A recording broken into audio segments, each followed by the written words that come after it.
On le sait tous, gérer son stock, créer des fiches produits, franchement, ça peut vite devenir un vrai casse-tête. Alors aujourd'hui, on va voir comment un outil comme Target CRM peut vraiment, mais vraiment simplifier tout ça. Et au fond, la promesse de Target CRM, elle est super simple. C'est de permettre aux TPE et PME de piloter leur activité, et bien plus simplement. Tout est dans le titre. Mais voilà, la grande question, c'est comment maîtriser l'un des aspects les plus complexes, l'inventaire. Parce que, soyons honnêtes, la gestion de stock, c'est souvent un sacré défi. Ce qui est fascinant, c'est qu'avec le bon outil, ce qui était un point de friction peut carrément devenir un atout stratégique. Alors, pour y voir plus clair, voici notre feuille de route. On va commencer par voir comment piloter son stock simplement, puis comment bien préparer le terrain.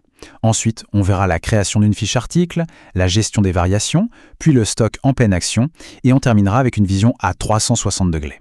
Allez, on attaque avec la première partie, piloter son stock simplement. Le défi, on le connaît, c'est la gestion de stock. L'idée ici, c'est vraiment de simplifier au maximum le contrôle de tout ça, mais au sein d'un système qui fait tout, un CRM ERP complet. Et c'est ça la force d'un outil tout en un.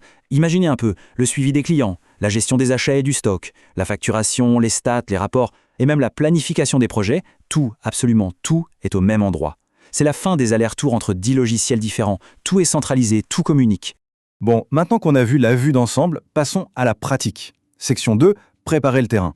Parce que oui, avant même de commencer à créer ces articles, il y a une petite préparation à faire. C'est essentiel pour avoir un système bien organisé par la suite. Et cette préparation, ça commence par la base de la base, définir ses catégories de produits.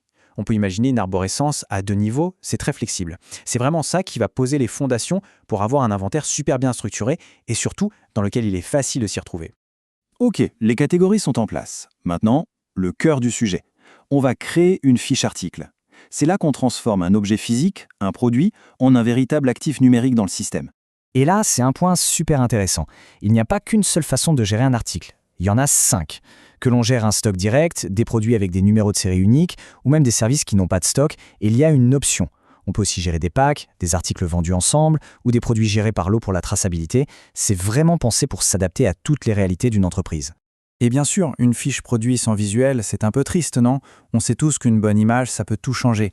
Et là, c'est ultra simple. On peut ajouter un nombre illimité d'images juste par glisser-déposer. C'est le genre de petit détail qui change tout et qui rend les fiches produits beaucoup plus parlantes.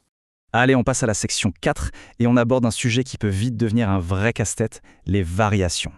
Gérer un même t-shirt en plusieurs tailles et plusieurs couleurs, ça peut vite devenir l'enfer. Mais encore une fois, l'idée c'est de simplifier tout ça. Et la solution pour ça, elle a un nom, les gammes de produits. C'est une fonctionnalité spécifiquement conçue pour gérer ces variations, comme les tailles S, M, L ou les couleurs bleu, rouge, vert. L'astuce, c'est que ces gammes, on les définit une bonne fois pour toutes dans un écran de configuration centralisé. On crée sa gamme, taille, avec S, M, L, XL, et hop, on peut ensuite l'appliquer à n'importe quel vêtement, n'importe quel produit. C'est un gain de temps énorme.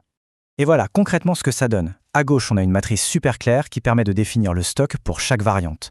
On voit d'un coup d'œil combien il reste de t-shirts bleus en taille M. Et à droite, au moment de faire une commande, la sélection est hyper intuitive. Fini les erreurs. Et bien sûr, ça ne s'arrête pas là. Si on a plusieurs magasins ou plusieurs entrepôts, pas de problème. On peut définir très précisément le stock de chaque article pour chaque emplacement.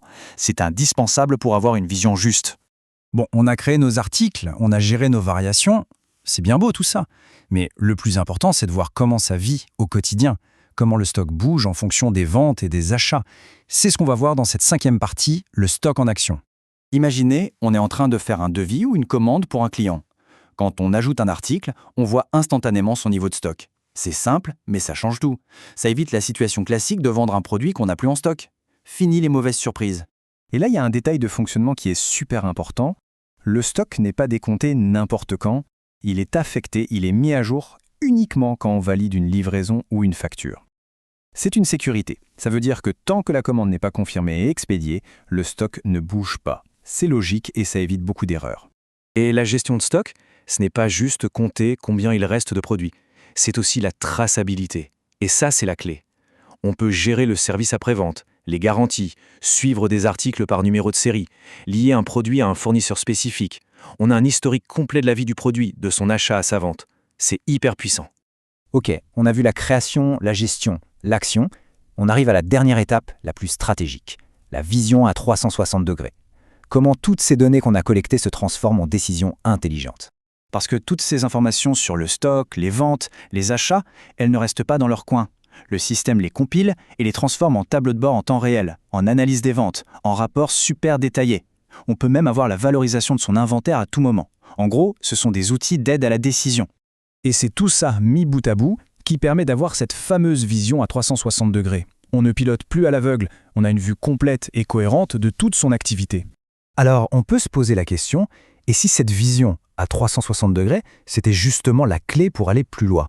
Parce qu'au final, avoir cette vue d'ensemble, ce n'est pas seulement une question de contrôle, c'est surtout se donner les moyens, avoir les clés en main pour vraiment piloter sa performance et sa croissance.